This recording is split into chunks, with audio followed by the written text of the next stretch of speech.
Sometimes in assignments or in industry, you get this well-defined problem like the Geneva drive. But let's look at a problem that has no dimensions on it at all, and we have to make this part called the Scotch yoke mechanism. And we have no details other than maybe that this slot is about 20 inches, and that's it. So you get this kind of assignment sometimes either in industry, or you might have friends or family that want you to design something. This is how you go about it. Just save a picture of it, have them sketch it out, and then save a picture. And let's say put it on our desktop. I think what you can do is import that into Autodesk Inventor as follows. Let's start a new part. And let's go ahead and use English since it mentioned 20 inches in there. Standard inches part, create. What you could do is begin a two-dimensional sketch on the wall and then put that image in the background so that you can trace over it. To do that, in the Sketch tab, you say Insert right here, and then Image. And you go grab that from the desktop, and you place it here, let's say at the origin. Now hit Escape so you don't make a multiple copy of it. You can put a couple of pins in there to make it approximately um, 20 inches from those 2 points. You can see I just put a couple of points in there, and I can define the distance between those two right there to be 20. So that should expand that out a bit, and then you can bring it back to normal like this. And what you want to do with this one is save it as an image, or as a part with an image. So let's, for example, this is actually a problem in the textbook 6.2 dash image. And what we'll do is we'll use this same IPT file, the part file, to make the three parts that are needed for this assignment. So the first part we want to do is maybe this background. So let me face this, look in close on it. And you can see that there's a kind of a mounting base that we put it on here. And we'll assume that this has some kind of axis, which is going to mount on the back plate. We also have these two mechanical stops through which these slots slide back and forth. So let's get started. Let's just make a backboard. So we'll take that image file and we'll replace the word image with just, I don't know, maybe the base goes up against the wall. And what we want to do is edit the sketch that we were just working on, like this, and draw a rough shape for that. Now, once you have this already set, you could delete it because it's still going to be about 20 inches between those 2 points. So I'm going to delete those 2 points. I'm going to come up here to my rectangle, do a 2-point slot underneath the rectangle tool, and go from here. And I'm even going to go at a slant angle just right there. Open it up so it kind of looks right. They're giving us a perspective view, so it doesn't make it easy to be super accurate, but that'll be good enough for us. And once you get that, I guess we could go ahead and put those rectangles in, but let's just remember that we need them, and we'll just rough out the rest of this. So let's delete the image that's in the background and then put this in the home position. Maybe we can put this right here at the home, the origin. We also want this to be horizontal as we begin to make an assembly for it. And let's just see how long it is from these two spots here. And whatever it is, we'll just kind of round it off to a nice 2 digits past the decimal, 16.35. And we also need a radius to make it fully defined or fully constrained. We only have one dimension to go. So you can see that that one is about 3 inches. So we're just going to round that up to 3. Now we have a fully defined part. Now what you can do next is go back over here to the rectangle tool and make those two mechanical stops. And we'll make it symmetric about the origin. And we also want to make a circle over here. And let's just use like, for example, I guess 0.5 inch rod going through there. That might be a little bit small for our rotating axis. So I'm going to double click on that and put just one. So here we can make it anything we want. This is an unscripted project for which we're just trying to simulate it and maybe make it so that you could 3D print or send off the parts from being made in metal for this yoke that's going to be moving back and forth as we begin to animate it at the end. Now, thinking this, you should be able to move this one closer here so that you can see that one of the constraints we need to have here is some kind of symmetric constraint between here, there, and this one. And then we also want to make the two mechanical stops equal in size.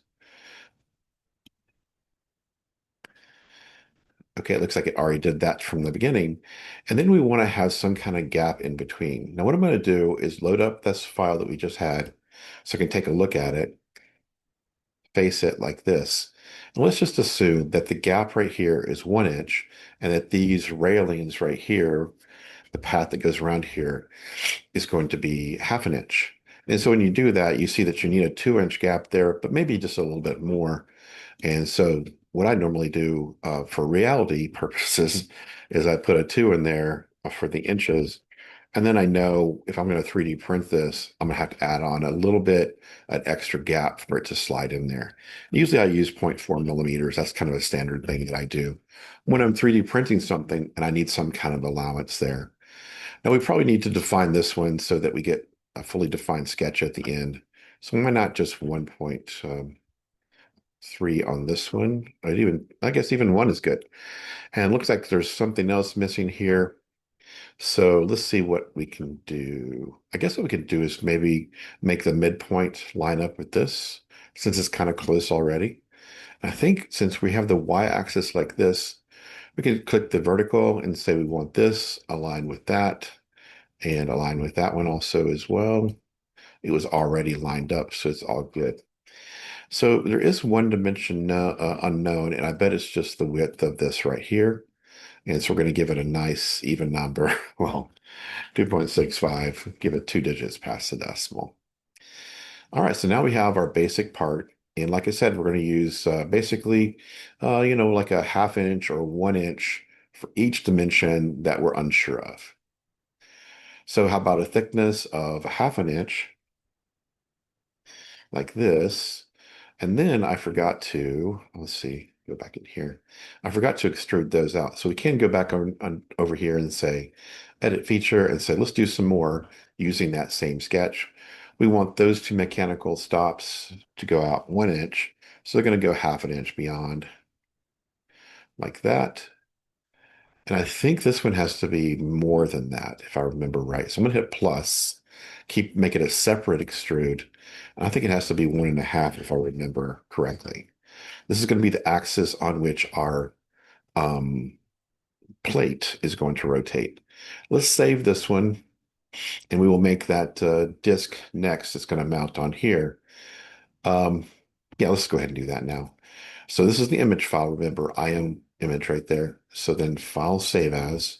Let's make the disk second. So we kind of make this first part just to have the image so we can use it over and over again. It has no other purpose beyond just keeping the image in there so you don't have to come in and resize it every time. So now that I'm in the disk part, I can delete the markers and I can just go in here and make a disk of about the right size. And so if we go like that, okay, didn't do great on that. So you can get it like this, and then you can probably move the center over a little bit just to see if it looks good. As you can see, I didn't do a great job on that one, but we can get it close and then even stretch the radius out until we get something that looks reasonable.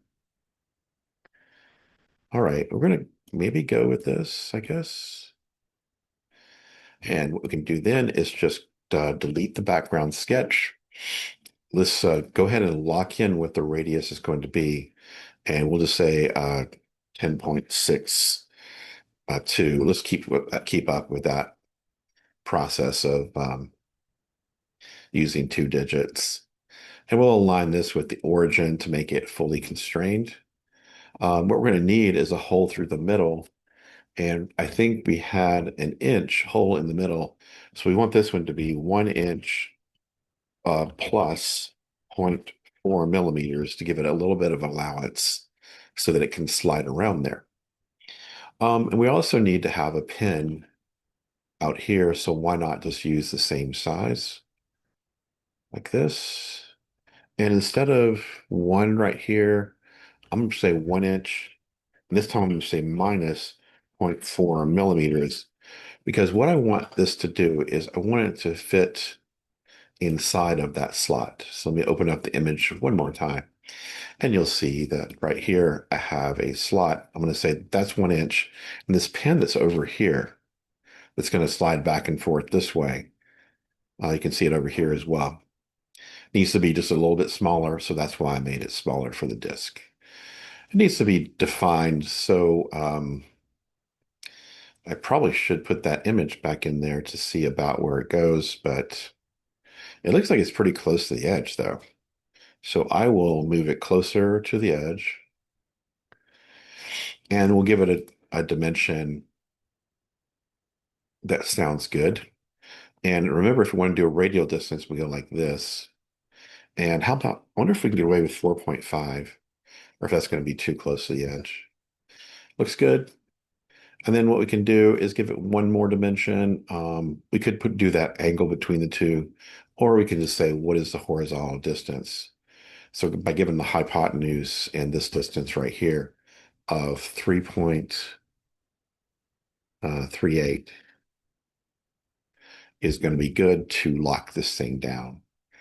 So when we begin our extrusion, extrude right here, the base plate, or this disc rather, is going to have to be 0.5. See if we're keeping everything kind of either 0.5 or 1 inch. We'll leave that as a whole, but this over here needs to stick up. So I'm going to say plus, and so that way I can use the same sketch for multiple solids right there. Okay, did I do it? I don't think I hit the right one. So we can X out right there. Going a little closer. We want this one. And I wonder if we can just go 1 inch if that's going to be enough. Let's see if that's going to work. All right, so let's save this and begin to make an assembly before we get down to the final part. So now if we go over here to English and standard assembly, we can go ahead and put the base plate down first. So place under the assembly tab. And gosh, I don't remember where I saved it. I wonder if it's in this directory. It is. Okay, so I should have made a separate directory for chapter 16. Forgot to do that. Here's the base. And so you click anywhere and then kind of zoom back and then hit escape so you don't make multiple copies. I'm not sure why it hides these edges when you do that. So I'd like to make them visible every now and then. And let's just see if the disk is going to work on there. So now, oh yeah, what we got to do on this one is we got to ground this one so it's stuck against the wall. So I'm going to right click and say grounded right here. So I don't want that one to move. And so you can see that if I try to move it, it's not going to let me. However, if I do another part in here and I make this the disk, it's going to let me put that one in there. Looks like it's properly oriented. It's going to let me move this one anywhere. Now we want the back of this disk to be coplanar with this over here. So we use a constraint, and you can see that what we're going to do is not the flush command or not the flush feature, but uh, the um, the mate feature here. So we want this surface to be rubbing up against that one right there. Got a little click when that happened. And if you say OK at this point, all it's going to do is just let it slide along this plane. It'll go through any part that's in there. But what we want to do is make this hole concentric with that rod. So that's going to be another one. And let's see if we can pull off that one by going in close. And we want to hover over this until you see two circles in a straight line. Then hover over this one until you see two circles in a straight line. And that's going to align those axes like this. And it should be that you can only rotate this. And I can prove to you that it's actually rotating the whole disk and not just the knob by putting a texture on the disk. So if I hit Control A or highlight the whole thing, I could put some wood texture on there or just some kind of rough surface. That has a knurl on it, but I can't really see it on the surface very well. Just something that has some kind of surface texture to there. I'm not really seeing that.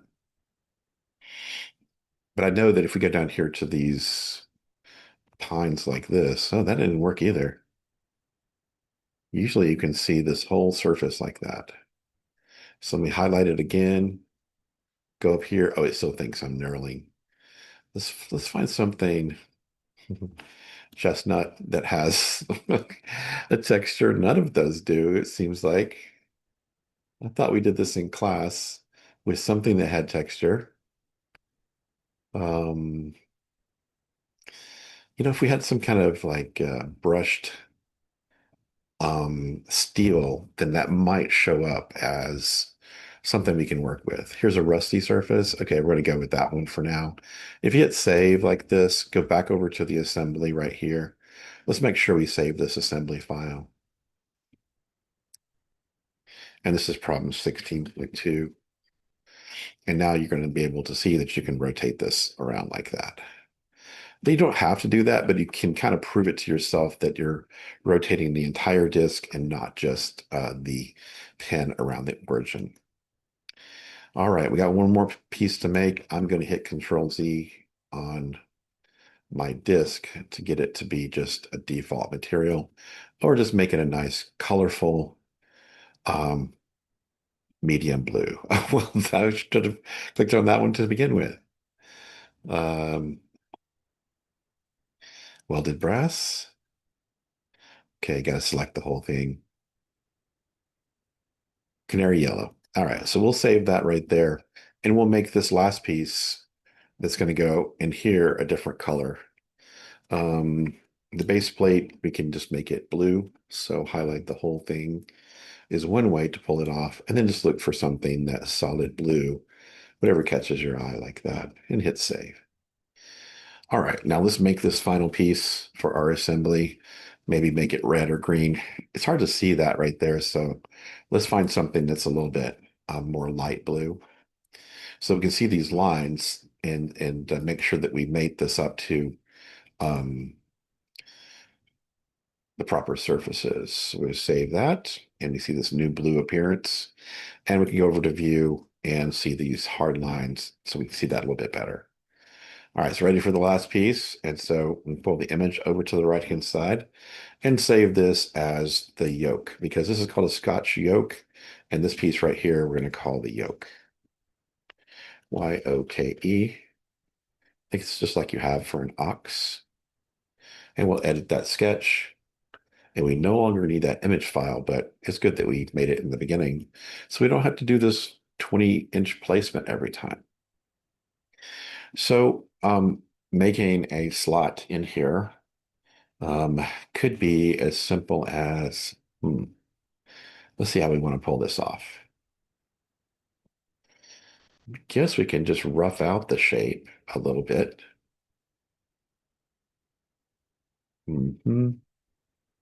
So in class we did it one way. In this class and in this demonstration, I'm going to do it slightly different. We do have the ability to put this at an angle, 3-point. So right there, right here, and right there. Okay, so that looks pretty good. And we'll just make this opening 1 inch in a minute, and then we'll make a 1 inch or half-inch barrier around the outside. Now making this arc is kind of a different deal altogether, but I think I know how we can pull this off. So if we go to the arc tool, we can use this 3-point arc where we guess where the center is right there, and we guess where the center is down here, and then we move this one in and out until this bisects or goes right through the middle of that uh, arc for the yoke. All right, so let's lock a couple of things down um, before we get too far here. I guess one thing is we want to keep the radius of this the same. And so we'll put in 10.37 before we delete the image. And I guess we want it to have a certain horizontal size. So we will go like this and go over this way. And we'll say that that one is 11.69, I think it was. Okay, and we'll be able to rotate this because it's not horizontally aligned just yet. The other thing we could fix is just the length of this side right here. And, the radial distance is really what we want. So in that one, I'm just going to say 20 inches, just like we intended to start off with. At this point, I think we can delete the image in the background and then start moving this over to the origin. Let's see. Now, I guess one of the things we want here is we want this to be horizontal now. So let's try that first. Hopefully it doesn't go too far away. All right, that's not bad. And we could put a bisector in the middle of this and kind of lock that into the line that joins the two ends. So let's go over here and make a construction line that goes from midpoint to midpoint, and then go make sure that this one stays symmetric and nice and symmetric right there on the midpoint.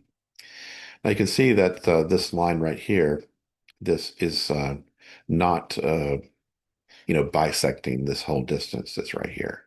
At least I don't think so. So we will try to lock everything in, I guess, first of all, by moving it closer to the origin. So we can do a number of things, but how about just sticking with this point being at the origin? We see that we have three more dimensions to go. So I don't think that the rectangle has many more dimensions, probably just one. And remember that we made that rod that came out. I think we made it 1 inch minus 0.4 millimeters. So for this one, we can just do that. Now I'm not really sure why it's like this here. Let's see if I can figure out why this is movable. Okay, for some reason it didn't lock down into the origin. So we will do that, find the midpoint of this one right there and lock it down into the origin. Now we have that part fully defined, but I bet this thing right here is the part that's just not really rotated properly. And to see that, what we can do is say show degrees of freedom. Oh, and it looks like something can rotate. My guess is it's not this rectangle, that it's actually this over here. Meaning that if I take this, you can see that I can kind of just move it around, and I don't really want to do that. So let's see how we could pull that off here.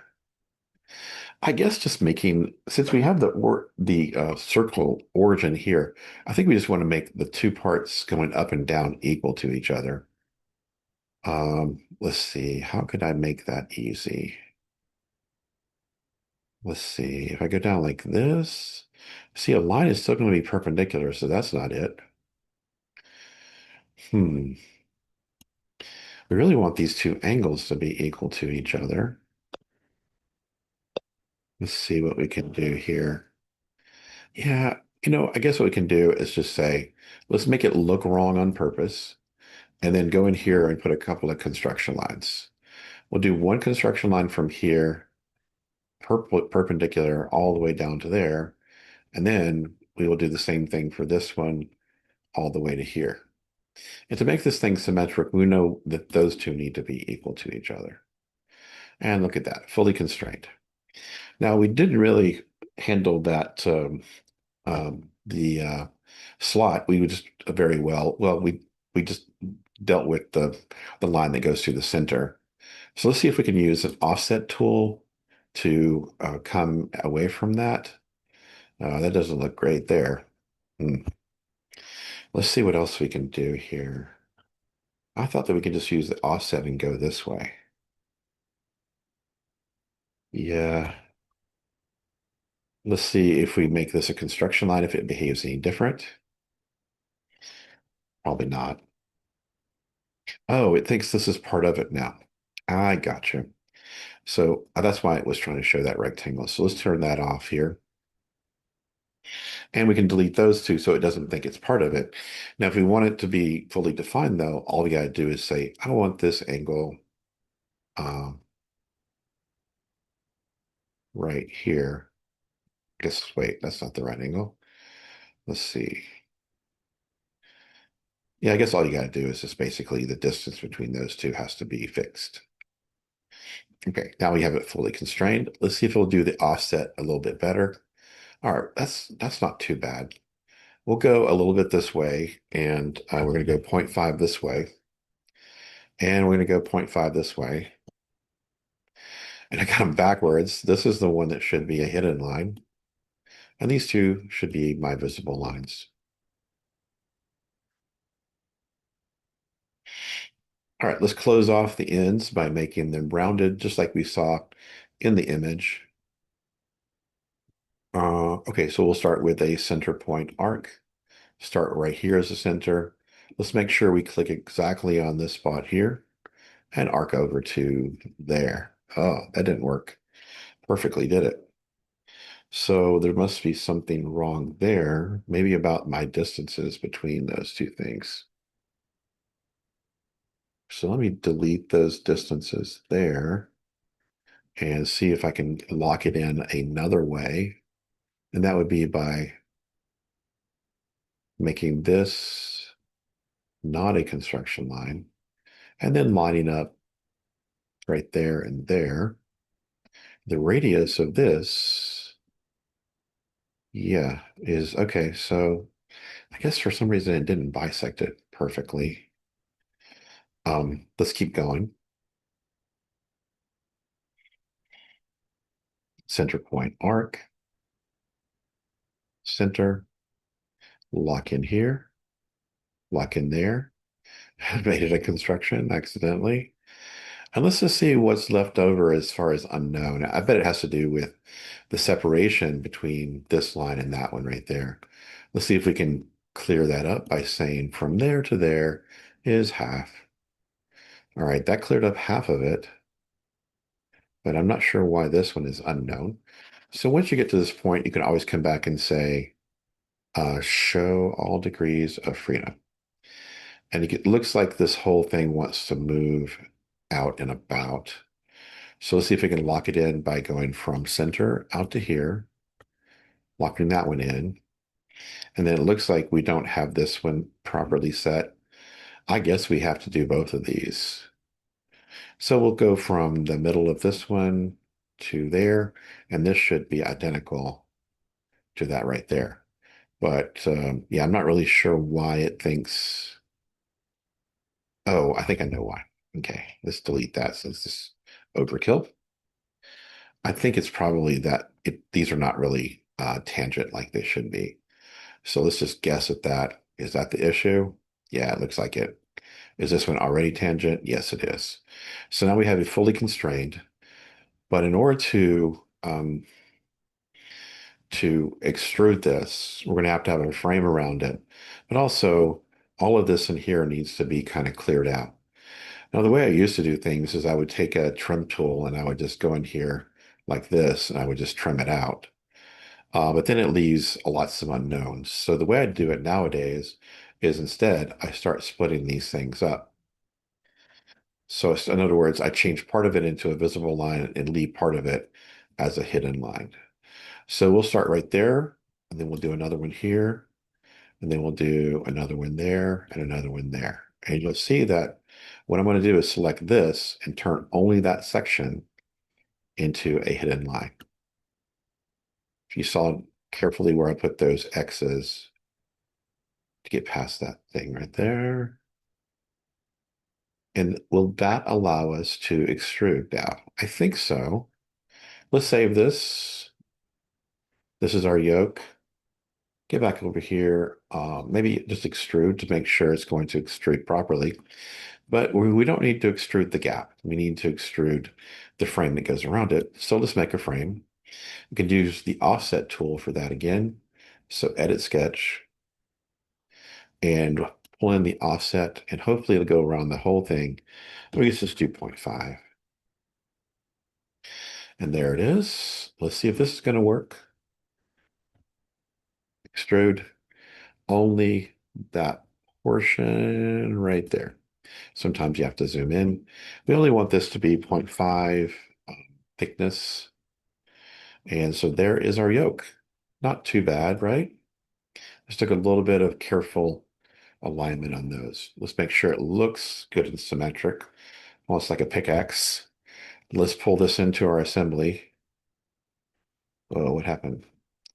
All right, go over to Assembly tab, place, put the yoke in position, and there it is. Now we want it to be constrained between those two mechanical stops. So let's take this yoke. I think I promised I would paint this red or something. Give it a little bit of contrast. Burgundy, could make it dirt or light red. And here we go. Let's make the um, top of this surface right there rub up against the bottom of that one. So that requires a constraint of right there. And then we look under and we go right. All right, locks in position. We can see what that did was basically letting me move it back and forth like that. But that's just making it coplanar, really. I think it's going to let me kind of move it anywhere as long as it's coplanar. So we really want this surface and that surface to also be constrained. So we'll do the front face and this face, but I think we have to say flush this time so that they're facing the same direction. So supply that and then see what happens when we start to move this. And it looks like I can basically move it back and forth like I had planned. All right, so that's in a good position. Now we just need to, oh, something happened there. Oh yeah, my disk needs to come out a little bit further, doesn't it? Or I guess yeah, I see. All right. I think I did them backwards. I think this rod or this axis was supposed to be lower and these were supposed to be further out. But no worries, right? We can just go back over here, edit the extrusion and see if that's going to work out for us. I'm supposed to edit the extrusion, not the sketch. And so this one is 1.5. So I'll make that one just flush. Well, it'll be flush with the disk. And then this other one, is it this one here? Let's make this one a little bit further out and see if it repositions the 1.5 here. We'll see if it repositions the yoke after we hit save. So we'll roll those changes in over here. And it didn't look like it kind of honored what I did until I move it around. And now you see that it now it has those faces in place. So this one became flush with the disc right here. It's out of the way of this thing as it moves back and forth. But this one right here is not really touching anything yet. So we need to put some constraints in there. So to do that one, we're going to use a different kind of constraint, and that's going to be the tangent constraint. And we want this face right here of the knob to be tangent with that rolling face right there. Now it's going to try to put it on the outside unless we say we want it on the inside like that. So then apply, and let's zoom back and look at the front view. Maybe isometric view like that. And if we rotate this disc, look what happens. Okay, it went really fast at that point right there. That's because I guess I wasn't doing it slow enough like this. Okay, so that looks really good. We've made something that was sketched on paper. Now, if we want to make an animation out of this, it's pretty easy to do, so we'll do that next. The next constraint we want to play around with is something called an angle constraint. It's this one right here. And we will make the plane of the base. Um, let's see which plane we want to get.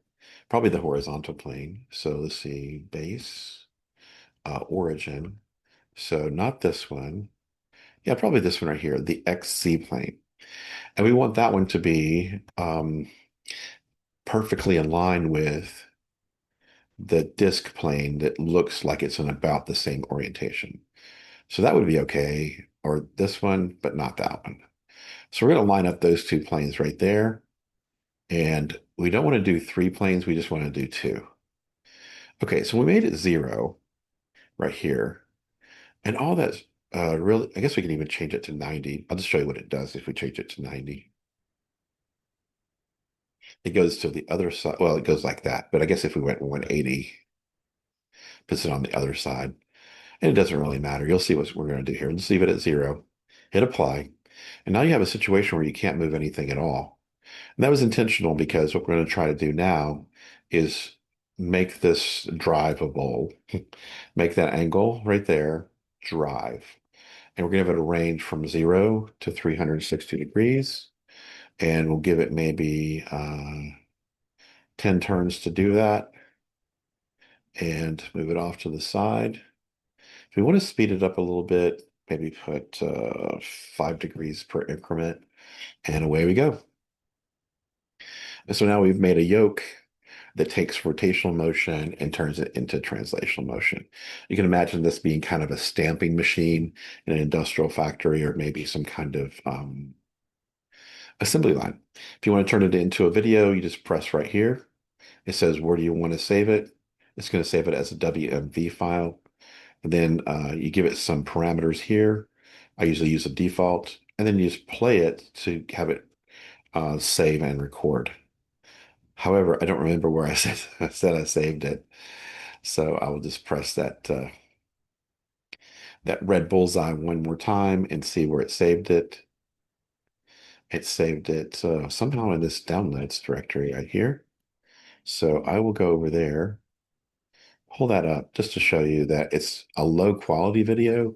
You can probably get better videos by doing screen captures. But see how low quality this looks right here? I'm not sure why that is. Probably the settings I use for the video. You might even have better luck just doing a using the snipping tool to record a video screen capture of that animation running.